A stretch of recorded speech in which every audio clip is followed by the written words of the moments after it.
নমস্কার। পৌরাণিক জগতে আপনাদেরকে আবার স্বাগত জানাই। মহাবীর কর্ণ মহাভারতের সেই সূর্যপুত্র, যিনি জন্মেছিলেন রাজকুমার হয়ে কিন্তু জীবন কাটিয়েছিলেন সুতপুত্রের পরিচয়ে। তার দানশীলতার কাছে দেবরাজ ইন্দ্রকেও ভিক্ষুক সাজতে হয়েছিল, যার বীরত্বে স্বয়ং অর্জুনও কেঁপে উঠতেন। আমরা সবাই জানি কুরুক্ষেত্রের সবচেয়ে করুণ এবং বিতর্কিত পরিস্থিতিতে তার মৃত্যু হয়েছিল।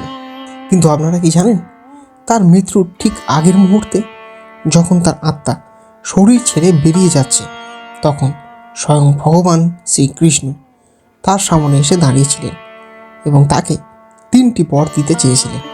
মৃত্যুশয্যায় শুয়ে কী ছিল দাতা কর্ণ সেই 3টি অন্তিম ইচ্ছা, যা শুনে স্বয়ং ভগবানও মুগ্ধ হয়ে গিয়েছিলেন। চলুন আজ আমরা সাক্ষী থাকি এক মহাবীরের জীবনের সেই শেষ করুণ এবং মহিমান্বিত মুহূর্তে।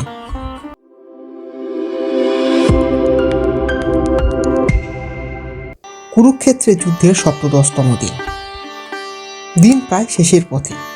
মহাবীর কর্ণ এবং অর্জুনের মধ্যে চলছে সেই ঐতিহাসিক ভয়ঙ্কর দ্বৈরথ। দুজনের দিব্যাস্ত্রের আঘাতে আকাশ পাতাল কেঁপে উঠছে, কিন্তু নিয়তি কর্ণের সাথে ছিল না। পরশুরামের অভিশাপে সবচেয়ে প্রয়োজন মুহূর্তে তিনি তার ব্রহ্মাস্ত্রের জ্ঞান ভুলে গেলেন। এক ব্রাহ্মণের অভিশাপে তার রথের চাকা পৃথিবীর মাটিতে অসহায়ভাবে বসে গেল, আর তার নিজের প্রতিজ্ঞার কারণে তিনি নিরস্ত্র অর্জুনের উপর অস্ত্র চালালেন না। এই অসহায় নিরস্ত্র অবস্থাতেই শ্রীকৃষ্ণের নির্দেশে অর্জুনের অঞ্জলিকা বাণ এসে মহাবীর কর্ণের শিরচ্ছেদ করল। সূর্যপুত্র কর্ণ তার সমস্ত বীরত্ব, সমস্ত যন্ত্রণা নিয়ে কুরুক্ষেত্রের মাটিতে লুটিয়ে পড়লেন। কর্ণের আত্মা যখন তার রক্তাক্ত শরীর ছেড়ে বেরিয়ে যাওয়ার জন্য প্রস্তুত হচ্ছে, তখন যুদ্ধক্ষেত্রের সমস্ত কোলাহল যেন থেমে গেল, সময় যেন স্থির হয়ে গেল। কর্ণ দেখলেন তার সামনে এক সাধারণ সারথীর রূপে আর শ্রীকৃষ্ণ দাঁড়িয়ে নেই। তার সামনে দাঁড়িয়ে আছে স্বয়ং ভগবান নারায়ণ তার বিরাট জ্যোতির্ময় রূপে। ভগবান শ্রীকৃষ্ণ তখন এক ব্রাহ্মণের রূপ ধরে কর্ণের কাছে এলেন এবং কর্ণের সামনে এসে বললেন, হে রাধেয়, হে দাতা কর্ণ, আমি তোমার দানশীলতার কথা শুনেছি। আজ আমি তোমার কাছে ভিক্ষা চাইতে এসেছি। তুমি কি মৃত্যুশয্যায় শুয়েও আমাকে কিছু দান করতে পারবে? মৃত্যু যন্ত্রণার মধ্যে কর্ণ মৃদু হাসলেন। তিনি বললেন, হে ব্রাহ্মণ, আমার কাছে তো আর কিছুই অবশিষ্ট নেই। আপনি কি চান? কৃষ্ণ বললেন, আমি তোমার সমস্ত পুণ্যের ফল ভিক্ষা হিসাবে চাই। কর্ণ এক মুহূর্তও দ্বিধা না করে নিজের একটি সোনার দাঁত ভেঙে সেটি ব্রাহ্মণের হাতে তুলে দিয়ে বললেন, নাও, আমার সমস্ত পুণ্য আমি আপনাকে দান করলাম। কর্ণের এই চূড়ান্ত পরীক্ষা নেওয়ার পর শ্রীকৃষ্ণ তার আসল রূপে আবির্ভূত হলেন।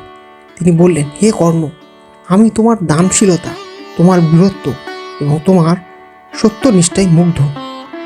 তোমার মতো যোদ্ধা এই পৃথিবীতে বিরল। আমি তোমাকে 3টি বর দিতে চাই। তুমি আমার কাছ থেকে যে কোনো 3টি বর চেয়ে নাও। মৃত্যু যন্ত্রণার মধ্যেও কর্ণ হাত জোর করে শ্রীকৃষ্ণকে প্রণাম করলেন। তিনি তার প্রথম বর হিসাবে বললেন, হে প্রভু, আমি সারা জীবন ধরে সুতপুত্র হিসাবে পরিচিতি হয়েছি। আমার পরিচয়, আমি পদে পদে অপমানিত হয়েছি। আমার একটাই দুঃখ, আমার মা কুন্তী সমাজের ভয়ে আমাকে স্বীকার করতে পারেননি। আমি চাই আমার মৃত্যুর পর আমার অন্ত্যেষ্টি যেন এমন এক পবিত্র স্থানে হয় যেখানে আগে কখনো কারোর অন্ত্যেষ্টি হয়নি এবং যা সম্পূর্ণ পাপমুক্ত, যাতে পরজন্মে আমাকে আর এই পরিচয় সংকটে যন্ত্রণা ভোগ করতে না হয়। শ্রীকৃষ্ণ তার চোখের জল মুছে মৃদু হেসে বললেন, তথাস্তু কর্ণ। কর্ণ তখন তার দ্বিতীয় বর বললেন, হে প্রভু, এই জন্মে আমি রাজা হয়েও দরিদ্র ও বঞ্চিতদের জন্য কিছুই করতে পারিনি। যদি আমার আবার জন্ম হয়, তবে আমি যেন এমন এক সমাজে, এমন এক কুলে জন্মাই যেখানে দুর্বল এবং পিছিয়ে পড়া মানুষদের সেবা করার সরাসরি সুযোগ পায়। আমি রাজা হয়ে জন্মাতে চাই না প্রভু। আপনারা ভাবুন একবার, যে মানুষটি সারা জীবন ধরে রাজ সম্মান পাওয়ার জন্য লড়াই করেছে, তিনি মৃত্যুর মুহূর্তে আর রাজা হতে চাইছেন না, তিনি চাইছেন সেবক হতে।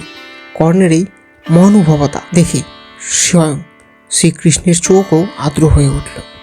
তারপর কর্ণ তার তৃতীয় এবং শেষ বরটি চাইলেন।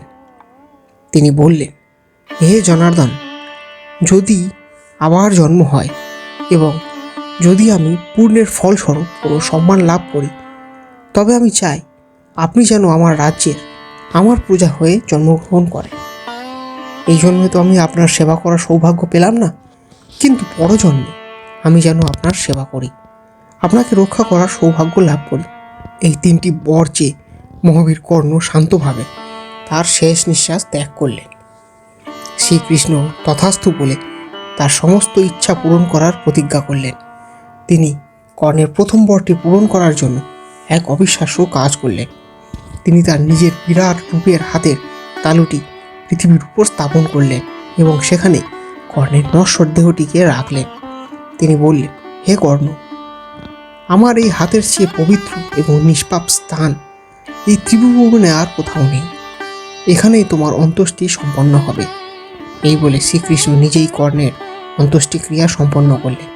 এভাবে যে কর্ণ সারা জীবন ধরে অপমানের শিকার হয়েছিলেন, তিনি জীবনের শেষ মুহূর্তে স্বয়ং ভগবানের হাতে পরম সম্মান ও মুক্তি লাভ করলেন। জীবনের শেষ মুহূর্তেও কর্ণ নিজের জন্য কিছুই চাইলেন না, তিনি চাইলেন পবিত্রতা, সেবা এবং ভক্তি। তার জীবন হয়তো ছিল ট্র্যাজেডিতে ভরা, কিন্তু তার মৃত্যু ছিল মহিমান্বিত। দাদা কর্ণের এই করুণ এবং মহান অন্তিম ইচ্ছার কাহিনী আপনাদের কেমন লাগলো? আপনার মূল্যবান মতামত আমাদের কমেন্ট বক্সে অবশ্যই জানান। আর ভক্তি ভরে লিখুন, জয় শ্রীকৃষ্ণ। পৌরাণিক জগতের সাথে এমন আরও অনেক গভীর এবং আবেগঘন কাহিনীর সাক্ষী হতে আমাদের চ্যানেলটি অবশ্যই সাবস্ক্রাইব করুন। আর দেখা হচ্ছে পরবর্তী ভিডিওতে। ততক্ষণ ভালো থাকবেন, সুস্থ থাকবেন। ধন্যবাদ।